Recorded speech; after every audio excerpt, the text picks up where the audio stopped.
నమస్కారం. Welcome to our channel. నేను సహస్ర. ఈరోజు మనతో పాటు స్టూడియోలో ఉన్నారు ఎక్స్ ఎమ్మెల్యే అలాగే ఉమ్మడి ఆంధ్రప్రదేశ్ ఆర్టీసీ చైర్పర్సన్ గోనె ప్రకాష్ గారు. నమస్తే సార్. అమ్మ నమస్తే. సార్, మీరు రాజకీయాల్లో అప్పుడు ఎప్పుడైతే కేవలం 6 నెలలు మాత్రమే పదవి కాలంలో ఉండి తర్వాత వెంటనే రాజీనామా చేశారు. సో, ఎందుకనంటే మీకు రాజకీయాలు పడలేదా? అక్కడ పరిస్థితులు బాలేవా? లేకపోతే అక్కడి నుంచి మిమ్మల్ని ఎవరైనా బయటికి పంపించడానికి ప్రయత్నించారా? ఏం జరిగిందంటారు? నేను ఇందిరాగాంధీ గారు, మేనకా గాంధీని సంజయ్ గాంధీ గారు 80లో చనిపోయారు. అప్పటికే కుమారుడు పుట్టాడు. మార్చి అనుకుంటా 80. జూన్లో ఎప్పుడో బయటికి గెంటేసింది ఇందిరాగాంధీ మేనకా గాంధీ. 82 2 ఇయర్స్ తర్వాత. సో అప్పుడు ఆమె రివోల్ట్ అయ్యి సంజయ్ విచార్ మంచ్ అని ఒక ఆర్గనైజేషన్ స్టార్ట్ చేసింది. దాంట్లో కొన్ని రాష్ట్రాలు తిరిగింది. అప్పటి వరకు యూపీ వెళ్ళలే. మేము అప్రోచ్ అయినప్పుడు మేము ఏప్రిల్లో అప్రోచ్ అయ్యాము. నాగ్పూర్ ఎక్కడో పోయేది, గుజరాత్ పోయేది. ఏప్రిల్లో వెళ్ళి ఏదైతుందో ఆంధ్రప్రదేశ్ విజిట్. అప్పుడు రాజకీయాలకు సంబంధం లేదు. ఆమె మీటింగ్ పెట్టాలా సంజయ్ గాంధీ సతీమణిగా. ప్లస్ ఆమెను అన్యాయంగా ఏదైతుందో జనతా ప్రభుత్వము పడిపోయి మళ్ళీ కాంగ్రెస్ 1980లో రావడంలో మేనకా గాంధీ పాత్ర ప్రముఖంగా. సూర్య అని ఒక మ్యాగజైన్ ఉండే కొని, దాంట్లో అప్పుడు జగజ్జీవన్ రామ్ గారు మంత్రి ఉండే, కేంద్ర మంత్రి. ఇందిరాగాంధీ క్యాబినెట్ లో ఉండే, మళ్ళీ జనతా ప్రభుత్వంలో కూడా ఉండే అతను సిఎఫ్డి అని పెట్టి. తో ఆయన కొడుకు ఒక వెస్టర్న్ కోర్ట్ అని పార్లమెంట్ సభ్యులు ఉండేది, గెస్టులు ఉండేది. దాంట్లో ఒక సెక్స్ స్కాండల్ ఏదైతుందో బ్యానర్ ఐటమ్ చేసింది ఆమె. సూర్య అని ఒక మ్యాగజైన్. ఆమె జర్నలిజం చేశారు. యంగ్ ఏజ్ లో పెళ్లి చేసుకుంది అనుకుంటే 18 ఇయర్స్ ఆమె. 1956 డేట్ ఆఫ్ బర్త్ అంటే ఆమె 73 ఎప్పుడో పెళ్లి చేసుకుంది. 17-18 ఇయర్స్ లవ్ మ్యారేజ్ అనుకోండి సంజయ్ గారితో. 1956 ఆగస్ట్ 26 ఆమె బర్త్డే. తో ఆమె అప్రోచ్ అయ్యి అనుకోకుండా ఇక్కడ పార్టీ పెట్టాలనే నిర్ణయం, అంటే మీటింగ్. ఇంతలోనే పరిణామాలు ఏదైతుందో అప్పుడు అంజయ్య గారిని క్యాబినెట్లోకి వెళ్ళి ముఖ్యమంత్రి పదవి తీసేసి వెంకటరామరెడ్డి చేశారు. అంజయ్య గారు ఇంకా ప్రబుధులు ప్రభాకర్ రెడ్డి గారు, జీవి సుధాకర్ రావు, కొండయ్య చౌదరి చాలా మంది సంజయ్ మంచిలో రావాలనే ప్రయత్నం చేశారు. వెంకటరామరెడ్డి గారి క్యాబినెట్ లో వాళ్ళకు ప్రాముఖ్యత లేకుండే, మంత్రులుగా లేరు. అంజయ్య కోపం మీద ఉండే, నన్ను అవమానం చేసిండు సంజయ్ గాంధీ. అంటే సంజయ్ గాంధీ అనుకోండి, మేనకా గాంధీకి సంబంధం లేదు. ఇందిరాగాంధీకి బుద్ధి చెప్పాలి ఈ రాష్ట్రంలో. అప్పటికి మూడో ముఖ్యమంత్రి చెన్నారెడ్డి పోయి అంజయ్ అంటే, అంజయ్ పోయి వెంకటరామరెడ్డి అయ్యారు. సో వాళ్ళ వల్ల లేట్ అయ్యి నవంబర్లో ఆమెను తీసుకొచ్చాం ఇక్కడికి public meeting. November 7th Nizam college grounds, 8th Kamareddy, Sircilla, Peddapalli, Karimnagar and Siddipet.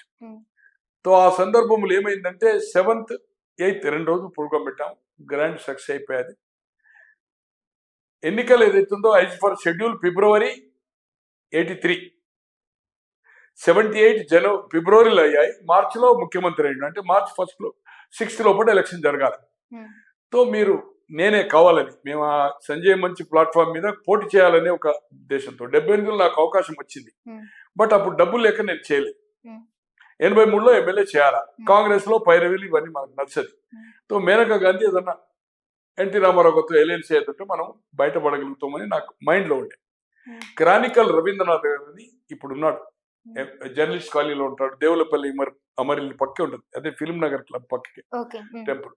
అది ఏ సొసైటీ, బి సొసైటీ ఏమో అపోలో పక్కకు ఉంటుంది. అతనితో ప్రశ్న అడిగించాను, మీరు రేపు ఎన్నికలు రాబోతున్నాయి, 2-3 నెలల్లో పోటీ చేస్తారా అని. तो इतना వాళ్ళు అడిగే అవకాశం ఉంది. मैं इलेक्शन नहीं लड़ता प्रकाश, लड़ने का नहीं, खाली फिरने का है, हम यूपी का देखने का है. యూపీ ఎప్పుడున్నది 85లో, 80లో అయింది యూపీలో. 77 తర్వాత డిజాల్వ్ అయిన తర్వాత 80లో ఇందిరాగాంధీ వచ్చి మళ్ళీ డిజాల్వ్ చేసి విపి సింగ్ చీఫ్ మినిస్టర్ అయ్యింది అక్కడ 80లో. అంటే మళ్ళీ 85 ఎలక్షన్. అంటే మేమేం చేయాలి అనే ఉద్దేశంతో మేము ఏం చేసామంటే, వాళ్ళు అడుగుతారు, అడిగినప్పుడు సోంచనే కాయ దేకింగ్ అని చెప్పండి, లేదు అని చెప్పకండి. లేదు అని చెప్తే మళ్ళీ నెక్స్ట్ మీటింగ్ ఎక్కడ జరగదు. ఎందుకంటే ఇప్పుడు వచ్చే వాళ్ళంతా ఏదైతుందో ఎలక్షన్లో ఏదైనా పోటీ చేద్దామని కొంత నాయకులు వస్తారు, మీ మీటింగ్ సక్సెస్ అయితే అని చెప్పారు. ఆమె దానికి let us see, it is election in February కదా అన్నది ఆప్షన్. మళ్ళీ December 5th 6th, November 18th of 82 Karnataka వెళ్ళారు. ప్రకాష్ కంపీ మీటింగ్ లగా రే आपका आंध्र में అంటే, సార్ మేడం 5th 6th అప్పుడు మంతని, గోదావరి ఖని, మంచిర్యాల్, చెన్నూరు, బెల్లంపల్లి, సిర్పూర్ 2 జిల్లాలు, ఆదిలాబాద్ జిల్లా ఇటు బార్డర్, కరీంనగర్ అండ్ అటు బార్డర్ 6 కాన్స్టిట్యూన్సీ లో మీటింగ్. అంటే నేను ఎన్నికల్లో పోటీ చేయాలనే ఉద్దేశంతో మీటింగ్ పెట్టాలని. ఆమె క్రౌడ్ టూ గుడ్ క్రౌడ్ అంట, 30,000 40,000 జనం. రోడ్ ఎక్కడ పోయినా లేడీస్ తండోపతండాలు జనం. ఇందిరాగాంధీ కోడలు ఇంట్లోకి వెళ్ళి గెట్టేసింది.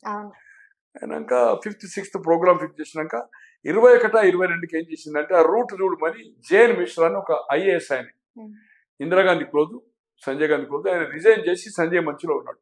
ఆయన పూల్పూర్ నుంచి పోటీ చేశాడు. ఇది నెహ్రూ గారు చేశారు, అలహాబాద్ అనుకోండి, యూపీ. అతను రూట్ చూడడానికి వచ్చాడు. ఇంతలో ఎలక్షన్ షెడ్యూల్ ఇష్యూ అయిపోయారు. ఏది జనవరి 5కి ఎన్నికలు షెడ్యూల్ 6 రోజుల ముందుగా नवंबर 21 22 అయిపోయింది.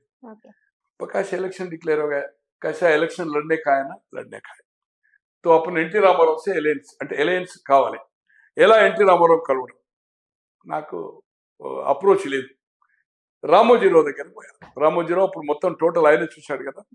రామోజీరావు దగ్గరికి జేఎన్ మిశ్రా తీసుకెళ్ళాను. నాకు పరిచయం లేదు రామోజీరావు. అపాయింట్మెంట్ అంటే రమ్మన్నాడు. ఈనాడు ఆఫీస్ సోమాజీ కూడా ఉంది కదా. ఎన్టీ రామారావు ఫిక్స్ చేశాడు. ఎప్పుడు 4th డిసెంబర్.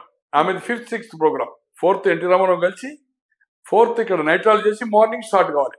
పెద్దపల్లికి వచ్చి మంతని తర్వాత అవన్నీ 2 ఆ 7 కాన్స్టిట్యూన్సీ 6 కాన్స్టిట్యూన్సీలు అయితే టూర్. ఆదిలాబాద్ అండ్ కరీంనగర్. కనుక ఎన్టీ రామారావుతో అన్నాక ఒక టెంటేటివ్ 7th నాడు కూర్చున్నాం. పోటీ చేయడానికి ఒక 12-13 పేర్లు టెంటేటివ్గా మేము చెప్తే 7th అంటే 4th నాడు కలిసింది. కలిసి 7th నాడు we will sit and discuss. అప్పటికి షెడ్యూల్ నామినేషన్ స్టార్ట్ అనుకోండి, December 7th ఇది. అయినాక ఆ టూర్ అయిపోయినాక ఇక్కడ వచ్చినాం ఎన్టీ రామారావు గారి దగ్గర. మేము అడిగింది 6 సీట్లు. ఒకటి మంత్రిని కాదు మేడారం, ఇప్పుడు రామగుండం అయింది, అది కాక 5 సీట్లు ఒప్పుకున్నాడు. దాంట్లో నేను 5లో ఒకటి చెన్నూరు షెడ్యూల్ కాస్ట్ సంజయరావు గెలిచాడు. పెద్దపల్లి నేను గెలిచాను, వెల్మా. తర్వాత మంతని రాజిరెడ్డి అని సమితి ప్రెసిడెంట్ ఉండే అతను శ్రీపాదరావు గారు, ఇప్పుడు శ్రీధర్ బాబు తండ్రి మీద మొదటిసారి ఆయన ఎమ్మెల్యే 83లో 900 ఓట్లతో ఓడిపాడు. ఇంకోటి మృత్యుంజయమని బ్రాహ్మణ్ కరీంనగర్, నల్మాజ్ కొండే అని సిట్టింగ్ ఎమ్మెల్యే వైశ్యుడు గెలిచాడు. ఇంకొకటి గంగన్న అని వైశ్యుడు ఆఫ్ కామారెడ్డి, అప్పటికి ఆయన గ్రామ పంచాయతీ సర్పంచ్ ఉండే, మేజర్ గ్రామ పంచాయతీ 10,000 ఓట్లు, ఇప్పుడు మున్సిపాలిటీ అయింది అనుకోండి, కామారెడ్డి, ఆయన గెలిచాడు. ఒకటి ఓడిపోయారు. 3వ తారీఖు నాడు 5వ తారీఖు నాడు పోలింగ్. 3 నాడు లాస్ట్ అవర్స్ లో నాకు ఒక ½ అవర్ ప్రోగ్రామ్ ఒక 4 గ్రామాలకు వచ్చేది. 3rd जनवरी प्रकाश जो है मेजॉरिटी कमा रहा, मगर एनटी रामाराव फॉर्म करता गवर्नमेंट. ఈ అమ్మడం కొనడం ఎమ్మెల్యేలకు జరుగుతుంది. మేము అటు కాంగ్రెస్ ఇటు రామారావు వచ్చేస్తారు.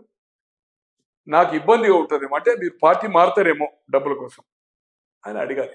నేను చెప్పాను కుచ్ ఏదో బాండ్ టైప్ ఏదో అడిగాను. జీబులో ఓపెన్ టాప్ జీబులు మాట్లాడుకుంటూ పోతున్నాం. అదే 4 గ్రామాలు. అప్పుడు పెద్దపల్లి దగ్గర ఒక మన రంగాపూర్ అని, రాఘవాపూర్, తర్వాత పెద్దపల్లి కింద ఒకటి పల్లె ఉంది, అది 3-4 గ్రామాలు. పోతా ఉంటే అడిగితే నేను చెప్పిన, మేడం మేరే పాస్ కూర్చునే मैं कुछ लिख के देता नहीं. నీతో డిఫరెన్స్ ఒపీనియన్ వస్తే I will resign my MLA. ఇది మాత్రం ఖచ్చితంగా చెప్పగలను. అక్కడనే పక్కకు అక్బర్ అహ్మద్ అని డూన్ స్కూల్ మెట్ రాజీవ్ గాంధీకి సంజయ్ గాంధీకి, వాళ్ళ తండ్రి డీజీపీ, ఆయన 80 ఎమ్మెల్యే అయ్యాడు. తర్వాత ఆజంగఢ్ నుంచి ఎంపీ అయ్యాడు. నైనితాల్ తివారీ రాష్ట్ర ముఖ్యమంత్రి నుంచి కేంద్ర మంత్రి అయిన తర్వాత నైనితాల్ బై ఎలక్షన్ వస్తే కూడా గెలిచాడు ఎమ్మెల్యేగా. 2 సార్లు ఎమ్మెల్యే, ఒకసారి ఎంపీ ఉన్నాడు. ఇట్స్ ఎ బిగ్ అరిస్టోక్రాట్, అంటే బాగా రిచ్ ఫ్యామిలీ. అతని సిస్టర్ కొడుకున్నాడు పక్కకు, వీళ్ళు ఫ్యామిలీ మెంబర్స్ లెక్క. ఇందిరాగాంధీకే క్లోజ్ ఉండే అక్బర్ అహ్మద్ డంపి అంటారు అతని తండ్రి డీజీపీ ఆఫ్ యూపీ ఉండే, పోలీస్ హెడ్ ఉండే. తో క్యా బోల్ రా ప్రకాష్ కంటే మై బోల్తా అంటే హిందీలో అన్నాడు, సుబ్కా నై బోల్ సక్తా, ప్రకాష్ రావు వఫేదార్ హోగా, బాత్ కే ఊపర్ रहता है, అంటే మాట మీద నిలబడేవాడు. I heard about is a very character person అని చెప్పాడు. అన్నాక అయిపోయింది. నాకుండే ఇక్కడ ఎమ్మెల్యేలు, తర్వాత జేఎన్ మిశ్రా, ఆదిలాబాద్ జిల్లా పరిషత్, పెద్దపల్లి ఉప ఎన్నిక వచ్చేది జూన్లో, జిల్లా పరిషత్ కూడా June 1 నో కాన్ఫిడెన్స్. ఆ 2 ఇష్యూలో ఆమె మహానాడుకు వచ్చేది, మే మహానాడు విజయవాడ. బౌగుణ, ఫారూక్ అబ్దుల్లా, అప్పుడు ఎన్టీ రామారావు పెద్ద మీటింగ్ పెట్టిండు నేషనల్ లెవెల్లో, అన్ని పార్టీ వాళ్ళు వచ్చారు, సిపిఐ సిపిఎం వాళ్ళు. అక్కడ మీటింగ్లో ఏం చెప్పేదంటే మనల్ని కేర్ చేస్తలేడు, ఆమె 63 నియోజకవర్గాలు ఆంధ్రలో తిరిగారు. Srikakulam, Vizianagaram, Vizag, east, west, Guntur, Krishna. అవి 3, ఇవి 5 జిల్లాలు. 63 నియోజకవర్గాలు తిరిగారు దాదాపు 7 రోజులు. తో ఆమె ఎక్కడెక్కడైతే పోయిందో లేడీస్ టెమండ్రస్ ఓటింగ్ ప్యాటర్న్ అంతా ఆ కాన్స్టిట్యూన్సీ లేడీస్ వన్ సైడ్ వచ్చినాయి ఓట్లు. తో ఎన్నికలు అయిన తర్వాత అతనికి అబ్సల్యూట్ మెజార్టీ వచ్చేది రామారావు గారికి. 198 వచ్చినాయి. మా 4 కలుపుకొని 202 స్థానాలు వచ్చినాయి. 294. మళ్ళీ కేర్ చేస్తలేడు, మనకి విలువ ఇస్తలేడు. ఈ ఆదిలాబాద్ జెడ్పీను పెద్దపల్లి ఉప ఎన్నిక ఇట్లా జరుగుతుంది, ఏం చేయాలంటే ఇండైరెక్ట్ గా ఓడించే ప్రయత్నం చేయండి, అది ఆబ్సెంట్ ఉండమని చెప్పింది. ఆమె చెప్పిన ప్రకారం Dilkusha guest house exactly Raj Bhavan పక్కకే ఉంటుంది. రాజ్భవన్ టు ఎయిర్పోర్ట్ వస్తా అంటే దిల్కుషా అనుకొని ఉంటుంది. వాళ్ళందరేమో పైరవీల కోసం. నేను ఆమె చెప్పిన మాట ప్రకారం ఏదైతుందో పెద్దపల్లి ఉప ఎన్నికల్లో ఇండైరెక్ట్ గా కాంగ్రెస్ అండ్ జెడ్పీ దాన్ని కూడా నేను ప్రిస్టేజ్ తీసుకున్నాను. దాంట్లో సంజీవరావు అని దాంట్లో అమ్ముడు పోయాడు తెలుగుదేశానికి. దాంతో నేను ఒక ప్రొటెస్ట్ గా రాజీనామా పంపాను. నీవేమో నాకు ఎన్టీ రామారావు మీద పోరాటం చేయమంటున్నావు, వాళ్ళేమో ఎన్టీ రామారావుతో రాజీ అవుతుండ్రు. జేఎన్ మిశ్రా ఎవరైతే IAS resign incharge general secretary of Andhra, అతను ఒక పుష్పక్ అప్పుడు ఏజెన్సీ ఆల్వేనోలు తీస్తుంది, ఆ ఏజెన్సీ కోసం ఆయన లొంగిపోయాడు. రాజీనామా పంపాను. ఒరిజినల్ కాపీ ఆమె పంపాను. జిరాక్స్ నా దగ్గర టైప్ మిషన్ ఏదో గౌడ్ ఉండే అతను మదన్ మోహన్ గారు అప్పుడు అపోజిషన్ లీడర్, ఆయన పిఏ ఉండే అతను కొట్టాడు టైప్ మిషన్. అప్పుడు టైప్ మిషన్ కార్బన్ పేపర్ పంపి నేను ఒక 3 నెలలే రాజీనామా చేస్తున్నా. నేను పెద్దపల్లికి ఒక Urdu medium and R&B road of Srirampur 2 చేసి నేను ఏదైతుందో రాజీనామా చేస్తామా, నేను నువ్వు చెప్పిన ప్రకారం నేను నడుచుకుంటున్నా, వాళ్ళేమో డబ్బులు పైరవుల కోసం వాళ్ళు చేస్తున్నారు అన్నాక పంపించాను. వాళ్ళు మిస్గైడ్ చేశారు, నన్ను ఢిల్లీ రమ్మంటే పోలేదు. ఇంతలే జూలై 25కు ఆమె పంపారు జేఎన్ మిశ్రా. 27 నాడు నో కాన్ఫిడెన్స్ మోషన్ ఓటింగ్ ఎక్కడ ఆదిలాబాద్ జడిపి. అతను ఆ క్యాంప్ లో పోయాడు, తెలుగుదేశం క్యాంప్ లో. సంజీవరావు ఇప్పుడు బతుకున్నాడు, ఎక్స్ఎమ్మెల్యే షెడ్యూల్ కాస్ట్. అతను బయటికి రావాలి, ఆబ్సెంట్ ఉండాలి, ఉంటేనే నా రాజీనామా విరమించుకుంటా, లేకపోతే స్పీకర్కి ఇస్తా అని పోయి ఏదైతుందో ఎమోషనల్ గా వాళ్ళు రాలేదు, ఎమోషనల్ వద్దన్న రాజీనామా ఇచ్చారు, ఆమోదించారు. నేను జనవరి 6కు 83 ఎన్నికైన జూలై 27, 6 నెలలు 21 రోజులకు. తర్వాత మేనక్ గాంధీ గారు నన్ను నా మీద ఆమె యొక్క 25 డేట్ వేసి ప్రజల దగ్గర డబ్బులు తీసుకున్నాడు, పనులు చేయిస్తా అని బ్రైబ్స్ తీసుకున్నాడు కనుక నన్ను ఎక్స్పెల్ చేస్తున్నా అని 25వ డేట్ వేసి 2 రోజుల ముందుగా. అది నేను రాజీనామా చేసినాక అది ప్రెస్ వచ్చింది, డబ్బులు తీసుకున్నట్టుగా. వీళ్ళు ఏదో చెప్పారు, చేసింది ఒకటే పేజీలో ప్రెస్ నోట్. దానికి నేను డిఫెమేషన్ సూట్ వేస్తా అని అడ్వకేట్ నోటీస్ పంపాను, ప్రెస్ కాన్ఫరెన్స్ చేశాను, ఛాలెంజ్ చేశాను. ఆ జేఎన్ మిశ్రా ఏమి అవినీతి చేసింది, ఇక్కడ ఉన్న ఎమ్మెల్యేలు ఏం చేస్తున్నారు అనేది బాగా ఎక్స్పోజ్ చేశాను. చేసిన తర్వాత మళ్ళీ అనుకోకుండా 84లో ఆమె నన్ను బెంగళూరులో ఉంటే నన్ను పిలిపించాది పార్లమెంట్ ఎలక్షన్ లో. ప్రకాష్ హోగయా తూ వఫేదారై, నువ్వు నీతి నిజాయితీ. వాళ్ళు భాస్కర్ రావుకి అమ్ముడు పోయారు, నేను చెప్పినా వాళ్ళు ఫోన్ చేయాలి, నువ్వు నా ఎంబడి ఉండు, నువ్వు నన్ను తీసుకొచ్చినావు. మొదటిసారి ఆంధ్రప్రదేశ్లో 4 సీట్లు గెలిచాము. తర్వాతనే యూపీలో పిలిపిత్ అనే ఎంపీ, ఆమె 6 సార్లు అయింది అక్కడి నుంచి, 6 times. 2 సార్లు వాళ్ళ కొడుకయ్యాడు, 8 సార్లు గెలిచారు అక్కడ. పిలిపిత్ లోక్సభ 5 ఉంటాయి అక్కడ. తో అక్కడ బై ఎలక్షన్ గెలిచారు, ఇందిరాగాంధీ బతికుండగా. ఇంకో మిలియాబాద్ అని గెలిచారు.